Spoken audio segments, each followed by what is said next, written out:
Muy buenas noches y bienvenidos a otra edición más del Mundo Nos Vigila. Seguimos con esta temática modo COVID a distancia, hoy de vuelta desde la Ciudad de México, pero seguimos en búsqueda de todas esas respuestas que el mundo tiene para nosotros y que estamos necesitando encontrarlas. Así que por eso, sin más preámbulos, hoy de vuelta vamos a arrancar este programa con esta temática que bien le decía, con un invitado muy especial. ¿Qué mejor que para hablar de la historia, de lo que hoy vamos a tratar, que son las Torres Gemelas, hablar con un historiador que nos ponga en ese contexto, que nos cuente desde su lugar, desde su conocimiento, lo que había pasado ese 11 de septiembre del 2001. Así que sin más preámbulos, damos la bienvenida esta noche al señor Nagen Reyes, un historiador de lujo. Muy buenas noches, señor Nagen, ¿cómo le va? Buenas noches, Silvia, gracias a ti por la invitación este domingo. Bueno, señor, antes que nada tenemos que contarle, usted es historiador venezolano, conocido, renombrado también tanto en Estados Unidos, en Europa. ¿Nos puede dar un poco más de contexto de usted para que la gente también pueda ubicarlo? Bueno, yo tengo un PhD en historia, especializado en historia de las relaciones internacionales. También tengo un Certificate of Strategy and Defense Policy, un certificado en estrategia y política de defensa del William Perry del Centro Hemisférico para Estudios de Seguridad y Defensa de la Universidad Nacional de Defensa en Washington, D.C. Y fui docente de la Universidad Central de Venezuela en la Escuela de Estudios Internacionales. Y bueno, por las razones que ya todos conocemos, me tocó emigrar y hoy por hoy ya tengo 7 años exiliado aquí en el Paraguay. Bueno, como usted, creo que aparte de historiador también nos puede contar con totalmente noción correcta, porque como bien hablaba, usted conoce y vivió en su momento en Estados Unidos. Entonces nos ubicamos en este momento, en aquel 11 de septiembre, porque varias teorías conspirativas se dieron en su momento, tanto al inicio de este atentado como posteriormente todo lo que fue apareciendo después. ¿Dónde primeramente estaba usted ese 11 de septiembre? Porque creo que son esas fechas, o estoy segura, mejor dicho, que son esas fechas donde todos sabemos en qué lugar y qué estábamos haciendo cuando nos enterábamos o veíamos por esas imágenes de televisión aquel choque de esa aeronave en una de las torres. Sí, efectivamente, para ese momento yo estaba en Venezuela, pero recuerdo claramente eso porque mi hermana justamente estaba regresando de Houston a Maiquetía, a Venezuela, y mi madre me fue a buscar a la habitación, me acuerdo yo, y ella fue la que me mostró las imágenes en televisión. Todos estábamos viendo CNN, por supuesto, y obviamente tratamos de comunicarnos con nuestra hermana o con la aerolínea y fue todo un caos, ¿no? Creo que con mi hermana logramos hablar, si mal no recuerdo, fue al día siguiente, fue que mi hermana se logró comunicar para decirnos que como ella no tenía visa estadounidense, ella estuvo entre las afortunadas. Ella quedó hospedada en el Hotel Marriott del aeropuerto de la ciudad de Houston. Recuerda que si nos ponemos un poco y le vamos llevando a la gente el contexto, nosotros ya habíamos visto las imágenes de la segunda aeronave, del segundo avión que impactaba en una de las torres, porque se hablaba en ese momento de que justamente ese era el propósito, de que todos los ojos del mundo ya estén puestos en las torres y la gente pueda ver realmente lo que era esa colisión. Pero ya había imágenes previas de gente, de turistas que estaban en la zona, tanto desde el río Hudson, también estaban justamente había imágenes, recuerdo, en las calles aledañas de ese primer accidente. Pero usted recuerda y cree también que fue así dentro de lo que es la historia de lo que había pasado aquí, de que esa segunda aeronave, ese tiempo que hubo entre una u otra, era justamente para esto, como se decía, para que los ojos del mundo ya estén puestos en ese accidente. Bueno, te recuerdo que yo soy quizás de las pocas personas que me tocó ver en vivo el impacto de la segunda aeronave en esa torre del World Trade Center.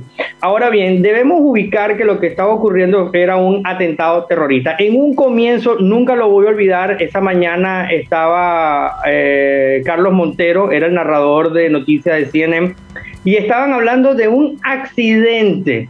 Y Sí. después de la segunda nave, ellos automáticamente cambiaron y colocaron USA Under Attack, es decir, que Estados Unidos estaba bajo ataque. A partir de la segunda aeronave es que cambia la concepción de que Estados Unidos estaba siendo atacado y que se trataba obviamente de atentados terroristas. ¿Y por qué es importante entender por qué es un terrorismo? Las acciones de los terroristas, es su característica, es su naturaleza.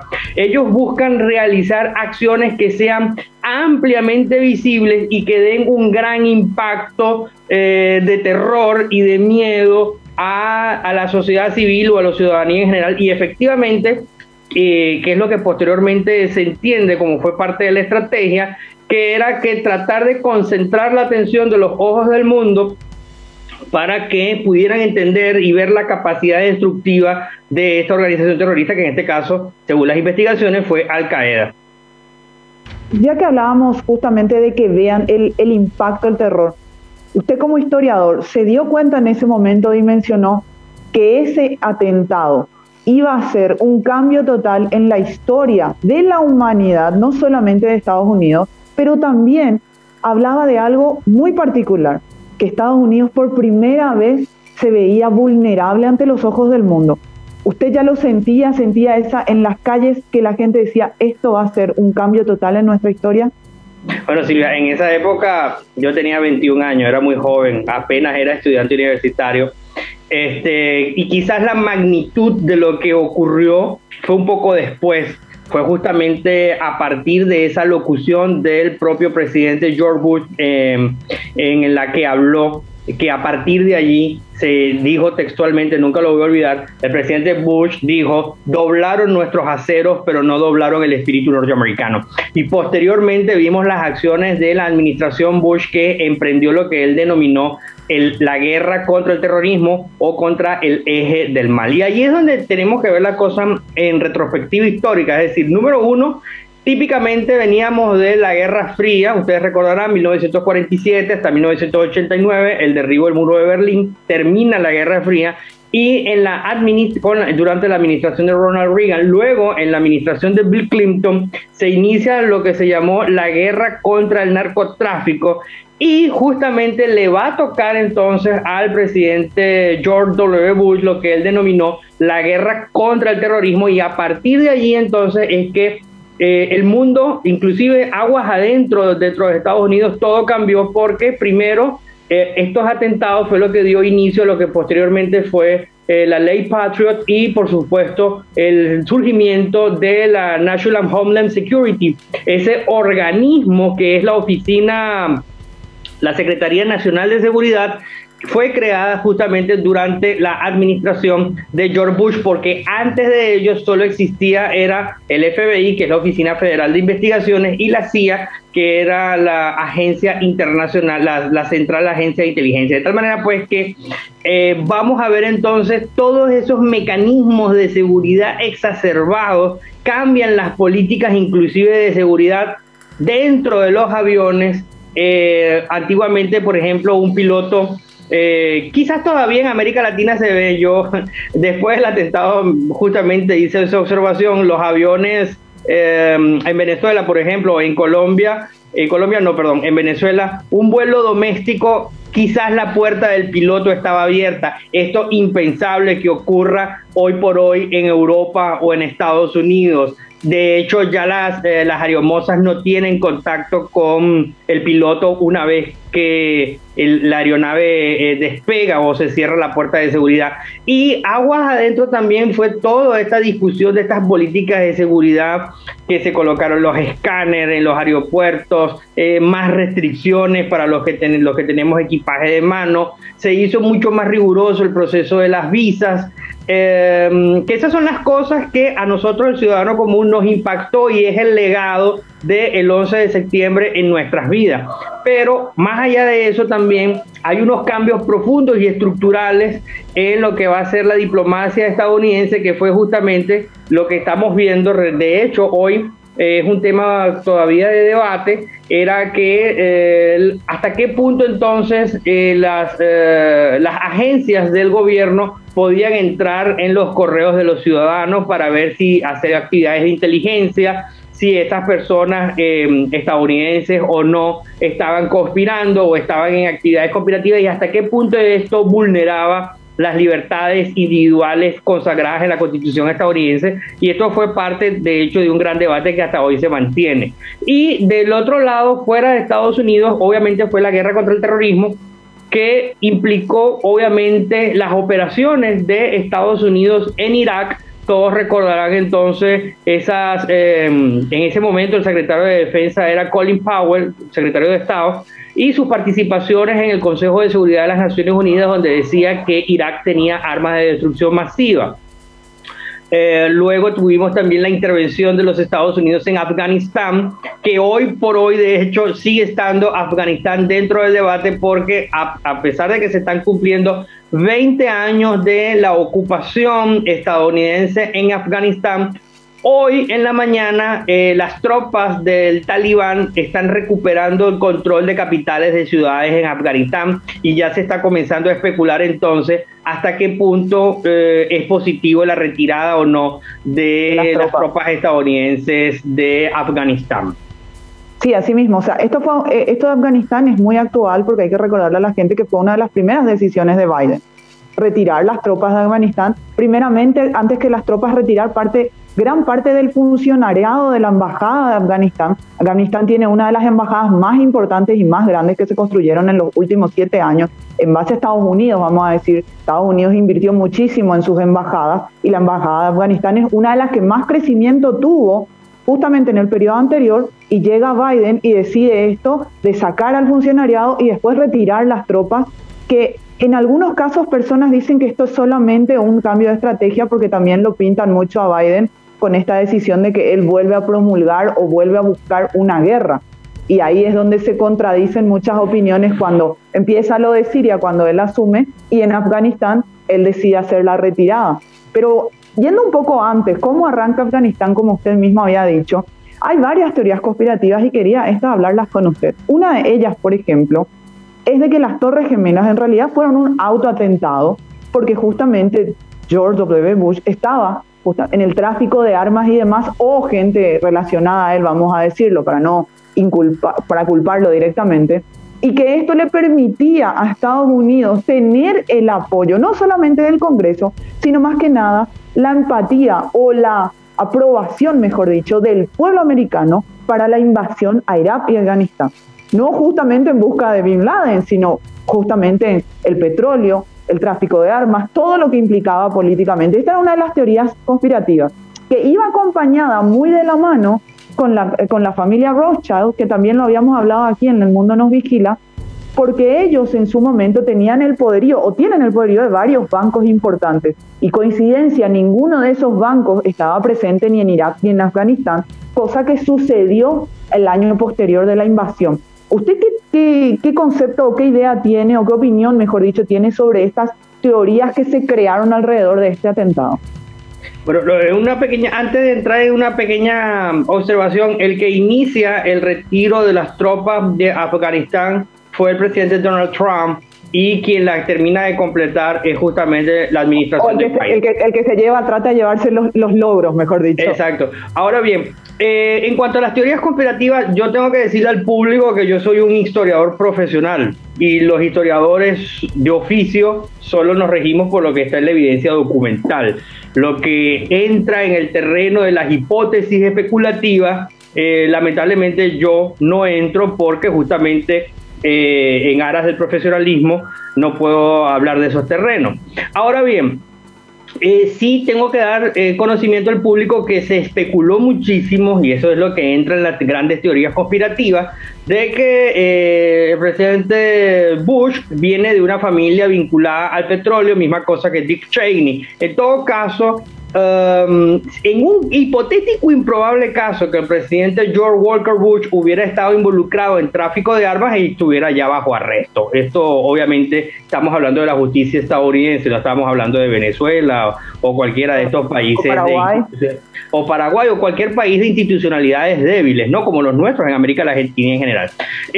Ahora bien, de hecho yo recuerdo una de las conferencias de Howard Riardi cuando yo era estudiante en Washington, y él echaba por tierra absolutamente toda posibilidad de un autoatentado, porque históricamente no existe a lo largo de toda la historia estadounidense, inclusive dentro de la racionalidad y de la cultura política estadounidense, no existe la posibilidad de que se hiciera un autoatentado de semejante naturaleza que implicara la muerte de tantas vidas inocentes y civiles como efectivamente ocurrió.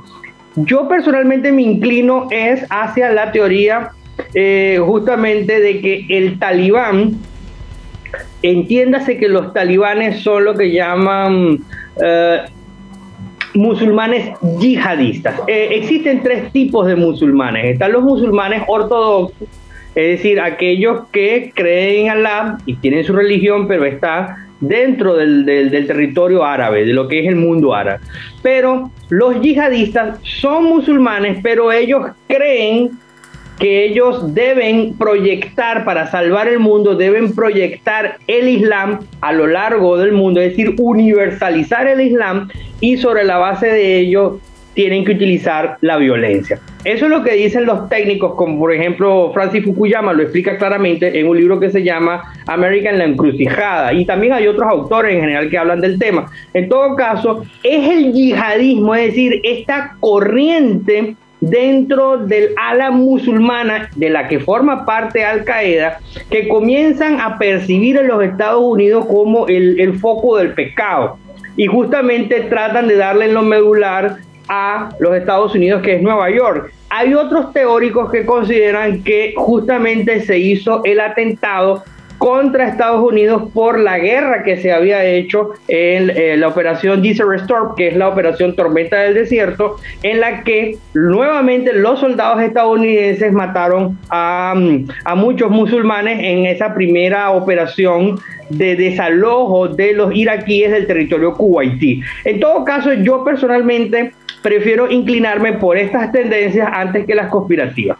No sé si quedó respondido. Sí, por supuesto. Y bien que nos ponía en contexto, usted cuando nos decía, porque es cierto que en ese momento se creaban muchas teorías conspirativas, que creo que hasta el día de hoy permanecen muchas porque tienen algún tinte. Por ejemplo, esa frase tan común que dice, cuando el río suena es porque piedra trae, porque tiene algunos condimentos que a nosotros nos dejan ese manto de duda. Bien decía usted, algo tan grande en contra del pueblo americano.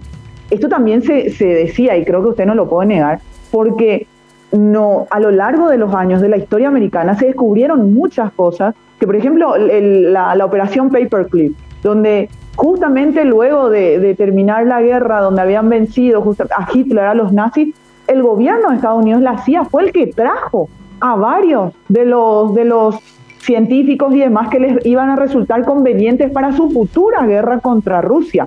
Después también esa era la operación Paperclip, después también cuando ellos mismos hacían experimentos con su propia gente, porque lo habían descubierto en esta guerra, de que ya venían los nazis, también los rusos y también así los japoneses, probando técnicas, porque ya se venía hablando de esta futura guerra que iba a dejar de ser por un momento de armas y iba a ser química. Entonces, si esto realmente se comprobó, es cierto, asusta pensar que el gobierno de Estados Unidos decida matar en semejante magnitud a tantas personas, tantos desaparecidos hasta el día de hoy, extranjeros y nacionales. Pero sí es cierto que estas teorías continuaron y continúan porque tienen algún tinte. Por ejemplo, lo que le decía, coincidencia o no, casualidad o no, el año siguiente se establecía uno de los bancos de los Rothschild. Y usted bien decía, el George Bush en Dallas, Texas, uno de los petroleros más importantes del mundo. Es cierto, no estamos hablando de una justicia como la latinoamericana, pero de que hay corrupción, eso tampoco podemos negarlo, de que hay encubrimientos, y hubo en su momento Richard Nixon. Podemos hablar de grandes encubrimientos en la historia americana.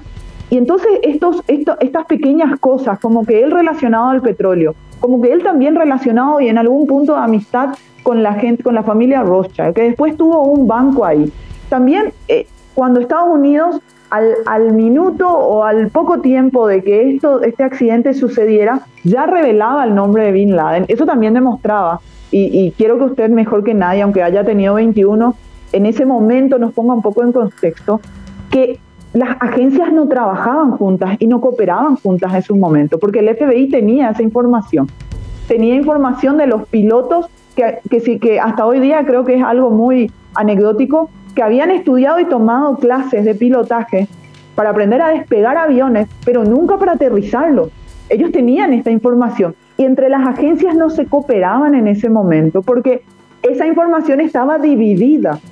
Y después vamos a entrar en lo que es el Pentágono, otro ente de seguridad de Estados Unidos que fue atacado. O sea, ¿qué pasaba ahí? Porque por eso también nacieron las teorías conspirativas, porque había mucho contexto que, si bien o no, como historiador entiendo que usted se va a basar en los papeles, nos puede contar desde ese lugar, porque estuvo ahí y porque las personas, las pruebas que se vieron, tal vez hoy en día no son fuertes, por eso no se llevan ante la justicia o no se pudieron demostrar, pero sigue dejando ese manto de duda después de 20 años. Sí, efectivamente, lo que usted está señalando, el FBI increíblemente no tenía una cooperación o intercambio de información con la CIA. De hecho, una de las primeras declaraciones que hizo el propio Colin Powell, y después a mí me lo dijeron mucho tiempo después, repito, cuando yo estaba estudiando allá, es que hubo un gran e imperdonable fallo de inteligencia. Es decir, que ni los mismos estadounidenses esperaban que el ataque llegara a su propia tierra. Eso fue algo inesperado. Ciertamente les ganó por sorpresa toda la estrategia de Al Qaeda y se supo posteriormente, muy posteriormente, se supo que estas personas implicadas en el atentado, ellos de hecho vieron clases en escuelas de aviación estadounidense y ni siquiera en territorio árabe. Volviendo a su punto, por supuesto que hay todo un entramado muy complejo, ¿no? De hecho, hay algunos colegas míos historiadores que ellos señalan que Estados Unidos necesita la guerra para reactivar su economía. Para nadie no fue un secreto, y de hecho hasta salió una canción, me acuerdo yo, que decía las armas, ¿dónde están las armas? Where is the weapons? Porque las armas a las que decía Colin Powell en el Consejo de Seguridad, que por cierto, no sé si ustedes recordarán esas declaraciones de Colin Powell, estaba muy incómodo él personalmente diciendo que estaban las armas en Irak, y después Colin Powell renunció y después dijo que él mismo sabía que no estaban las armas. Es decir, que todas estas cosas que pasaron posteriormente son las que de alguna u otra manera, como usted señala, tienden a acrecentar esas tesis o hipótesis conspirativas. Pero yo personalmente insisto en que pensar de que esto fue realizado, digamos, por George Bush o por la familia Rothschild, inclusive también por uno de los zares de la política estadounidense que no lo hemos citado, que es Donald Rumsfeld, quien falleció recientemente.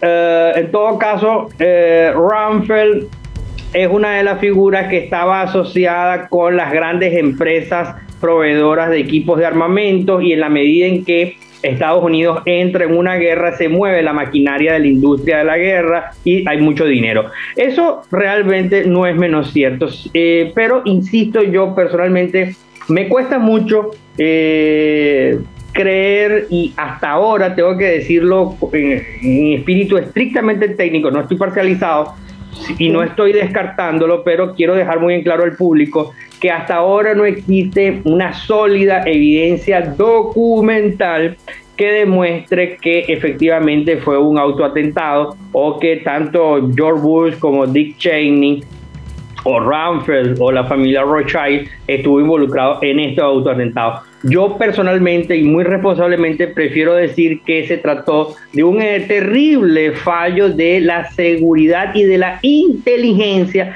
y justamente fue a partir de esos atentados que se establecieron nuevos mecanismos de intercambio, de cooperación interagencial, no solamente dentro de los Estados Unidos. Implicó la creación, como dije anteriormente, de la National Homeland Security, y adicionalmente a ello se fortalecieron los mecanismos de cooperación interagencial fuera de los Estados Unidos para tratar de fortalecer la inteligencia.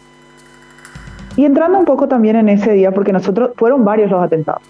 Fueron los aviones, el Pentágono, como 4, el Pentágono que le decía, y uno de los aviones, incluso se hizo una película luego, que había sido derribado por los propios pasajeros tratando de recuperar el avión, sabiendo que iba a terminar siendo ir en contra de algún edificio gubernamental porque ya se habían enterado de lo que había pasado en Nueva York. Pero una de las teorías que partía ahí era justamente que este avión fue derribado por la Fuerza Aérea estadounidense porque este avión tenía como propósito Washington, D.C. Tenía justamente el Capitolio, perdón, exactamente. Y que se creó esta teoría, por eso quiero preguntarle a usted qué opinión o qué conocimiento, información puede darnos sobre esto. Y esto vamos a tocarlo específicamente ya en el segundo bloque, los segundos atentados, este avión, el Pentágono, y entrar un poco más en este tema político, porque al fin y al cabo estos atentados a las Torres Gemelas obviamente tuvieron un tinte político. Así que le pido a la audiencia que no se mueva, que se quede ahí, ya venimos enseguida. Y ya saben, mucho más sobre este 11 de septiembre, 20 años de aquel atentado, las Torres Gemelas. Ya volvemos.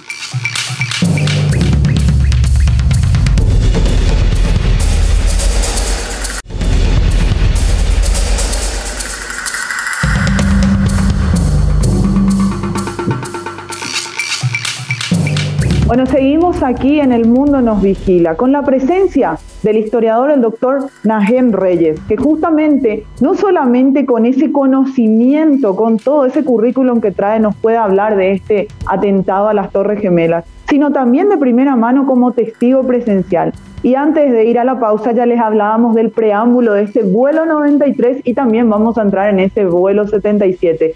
Señor Najem, con usted, ¿está ahí al otro lado? Perdón, sí. Hola. Sí, aquí estoy.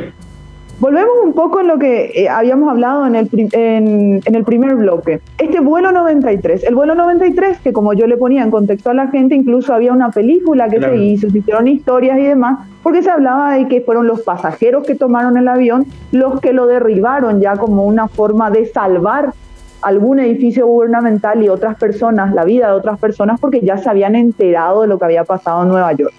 Pero las teorías conspirativas decían que este vuelo en realidad fue derribado por las fuerzas aéreas estadounidenses porque iba a Washington, D.C., más precisamente al Capitolio. También estaba este vuelo 77 que fue contra el Pentágono, pero la teoría conspirativa decía que en realidad fue un misil el que había hecho esto, porque si el avión de verdad chocaba de la forma que este misil podría haber hecho daño, el edificio tendría que haberse derrumbado totalmente y no fue así. ¿Qué información o qué fue lo que nos puede usted recordar, la información oficial en ese momento con respecto a estas dos aeronaves?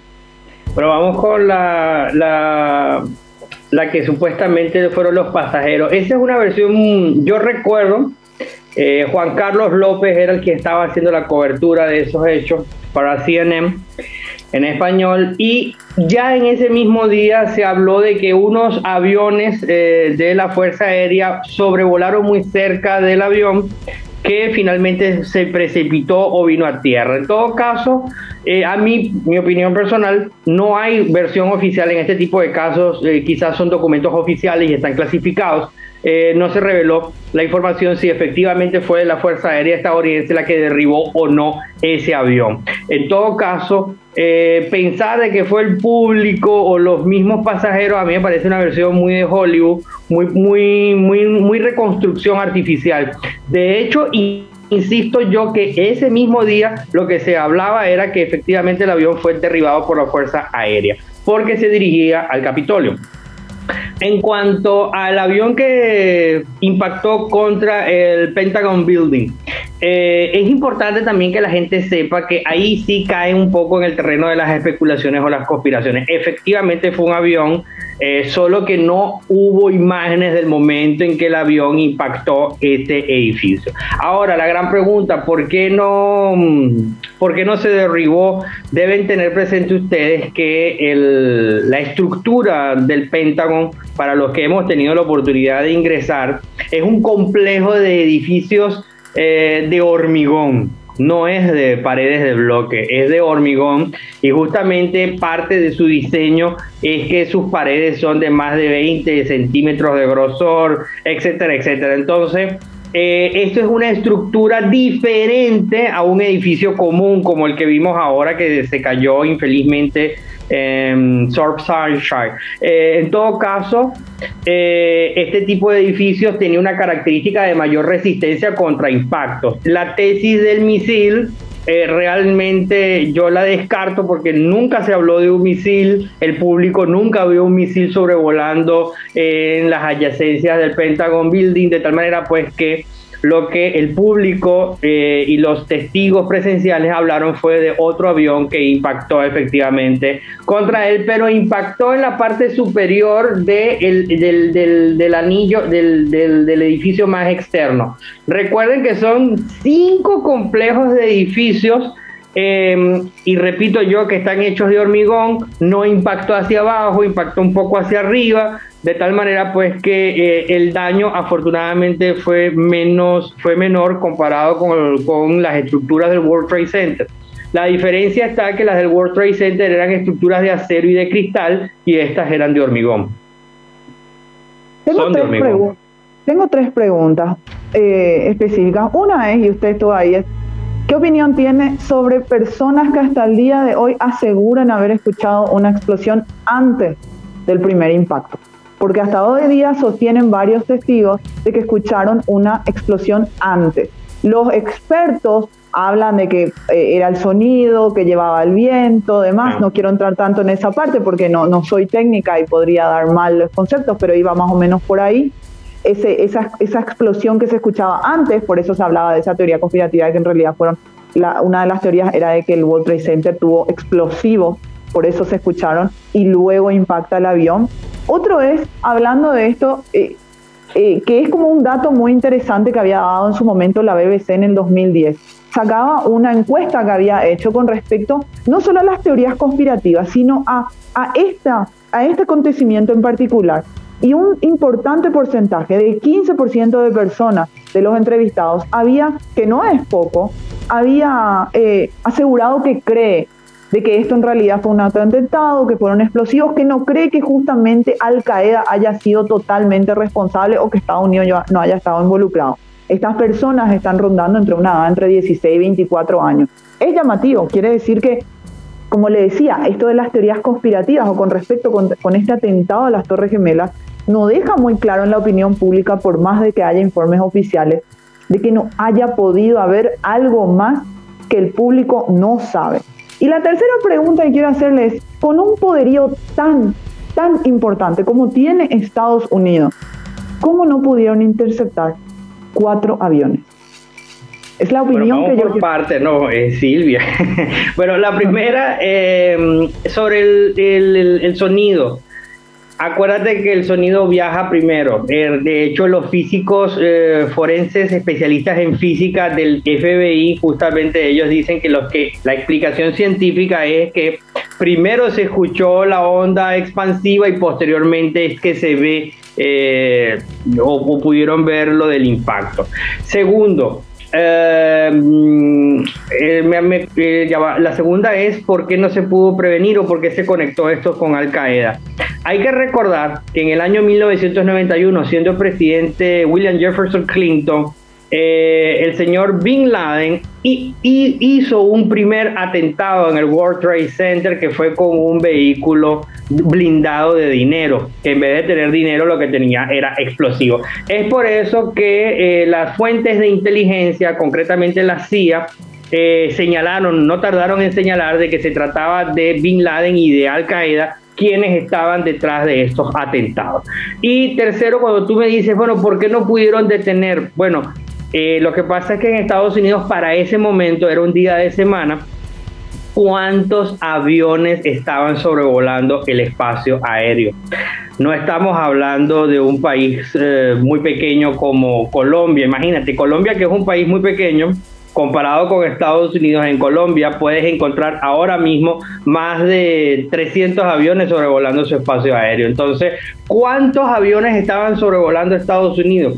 Y la gran pregunta es, de todo ese universo de aviones que estaban sobrevolando Estados Unidos, ¿cuáles estaban siendo pilotados por terroristas y cuántos no? De hecho, todavía se especula que no todos los aviones que impactaron eran los únicos que estaban abordados o pilotados por terroristas. De hecho, se especula también de que a lo mejor había más aviones y que los terroristas abortaron el plan porque ya los habían descubierto. Es decir que aquí ya entramos en el terreno hipotético y de la estadística. Yo personalmente, insisto, tenemos que analizar los datos que tenemos, y eso es lo que hacemos en políticas de seguridad y defensa. Presumiblemente se cree que había más aviones. De hecho, cuando usted conversa con cualquier especialista de seguridad en Estados Unidos, le van a decir definitivamente eran más que 4 aviones.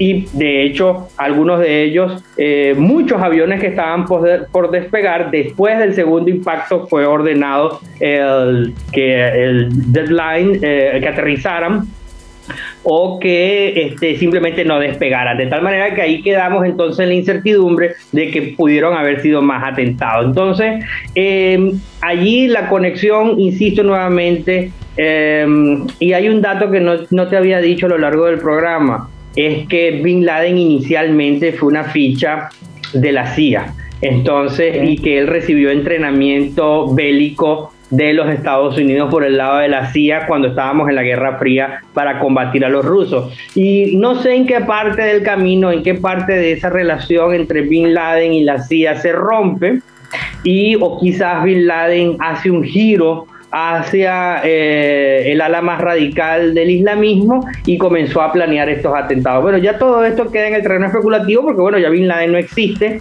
y nunca nos pudo dar una declaración. Esa también es otra teoría. La gente dice realmente no existe porque nunca, el cuerpo se vio irreconocible incluso para la prensa, a los ojos del mundo nuevamente. O sea, también es otra teoría. ¿Realmente Bin Laden está muerto o no?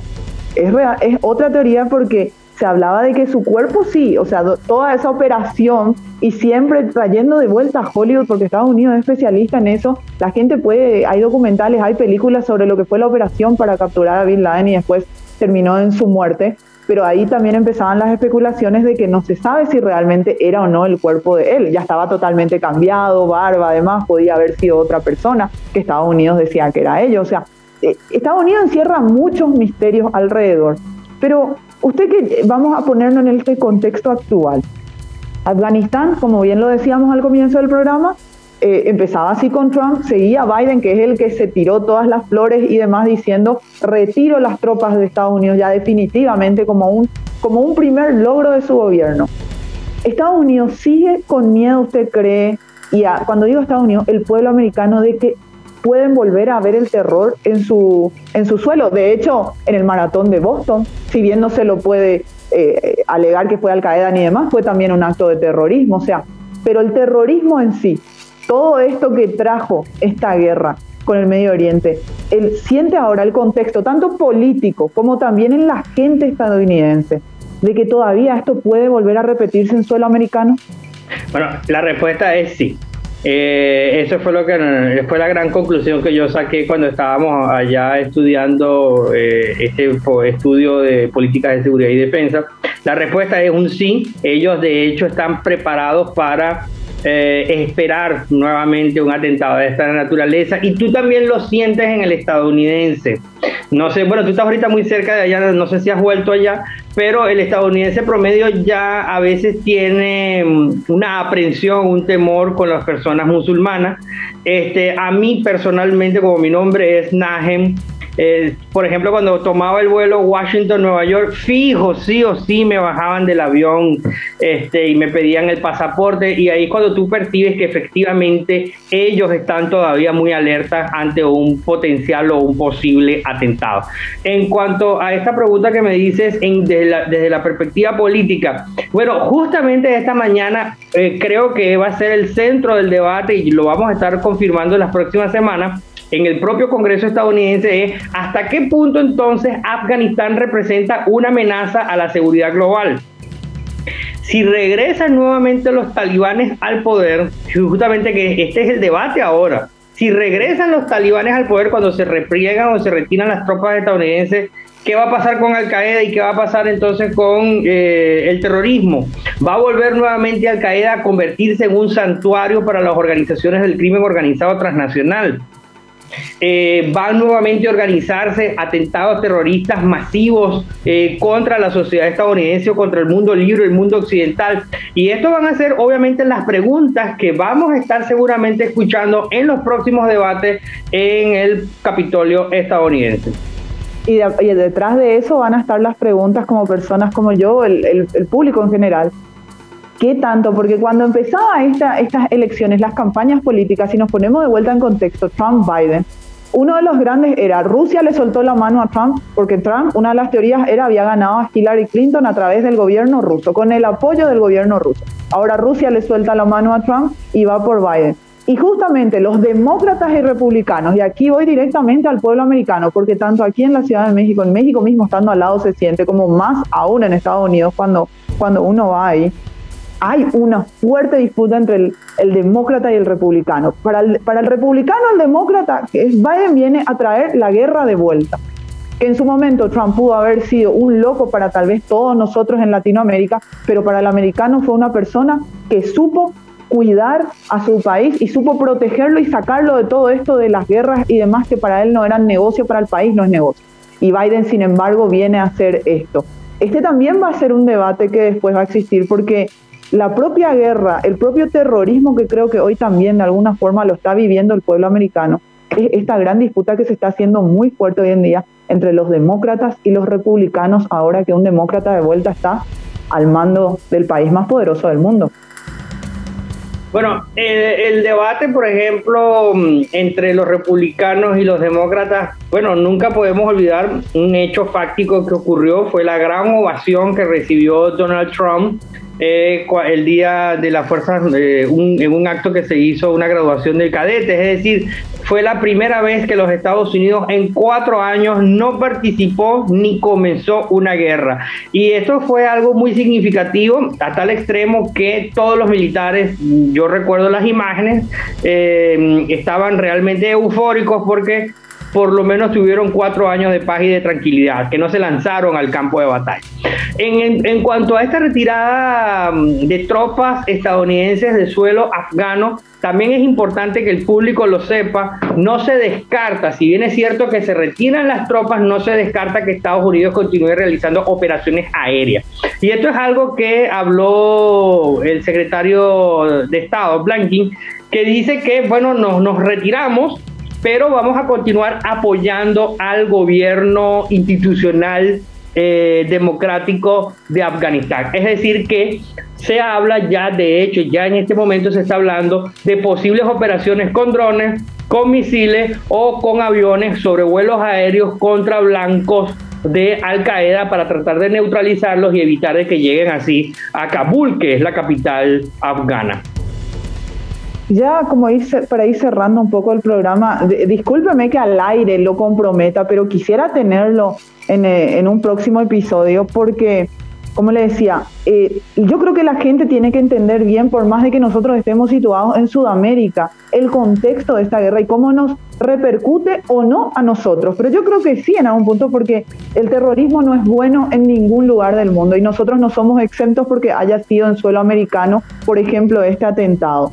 Pero entrar también en, como yo le digo, amante de las teorías conspirativas, pero con los datos que usted me aporte sobre esto que le decía, continuando esta rama, que es justamente la muerte de Bin Laden, porque nosotros aquí hoy tocamos un tema muy específico, que es aquel 11 de septiembre, pero hay mucho que sucedió después, posterior, y que sigue ocurriendo. Por eso que seguimos hablando todavía de Afganistán, por eso que seguimos todavía con esta guerra que hoy tiene o no que ver con armas y con esta nueva guerra, que es la que usted también ya empezaba a mencionar y quisiera tocarla en el próximo programa, que es el de permitir o no a la CIA acceder a los correos de las personas, porque a través de eso también se descubrieron, esa es una invasión a la privacidad que uno está haciendo, que está haciendo el gobierno, y no solamente el gobierno americano, lo están haciendo otros gobiernos, otras potencias, que están invadiendo nuestra privacidad con el argumento de que es para justamente protegernos, pero ¿hasta cuánto nos protege?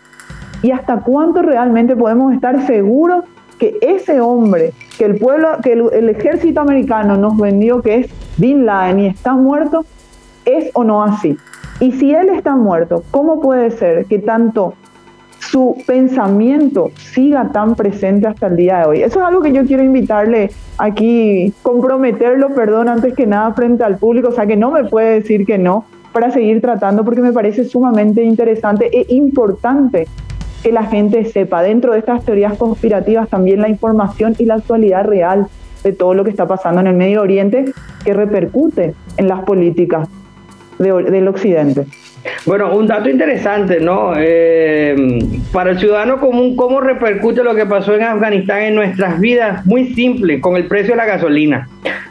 Todos recordarán cómo hubo nuevamente un incremento de los precios de los hidrocarburos. Venezuela fue una de las beneficiadas de eso, porque Venezuela en ese entonces tenía su industria petrolera funcionando y le permitió nuevamente tener ingresos importantes. Y obviamente también los propios países del Medio Oriente que eran miembros de la OPEP se beneficiaron de esto. ¿Cómo impacta al ciudadano común? Bueno, en que se le hizo mucho más difícil obtener visas para ir a Estados Unidos, por ejemplo. O inclusive también cuando usted, insisto yo nuevamente, cuando le toca tanquear o llenar de gasolina su carro, ahí es cuando usted empieza a sentir los efectos de la guerra del terrorismo. Bueno, así que esto es más que interesante. Ya le digo a la gente que yo ya lo comprometí a nuestro historiador, al doctor Nagen Reyes, para el próximo capítulo, donde vamos a continuar las repercusiones de este 11 de septiembre y hablar un poco más de esta guerra del Medio Oriente que lastimosamente hasta el día de hoy seguirá estando, y cómo nos repercute a nosotros. Y también dejar esta incógnita: ¿Bin Laden está muerto o no? Eso lo vamos a saber en el próximo capítulo, aquí en El Mundo Nos Vigila. Hasta pronto. Gracias, Silvia.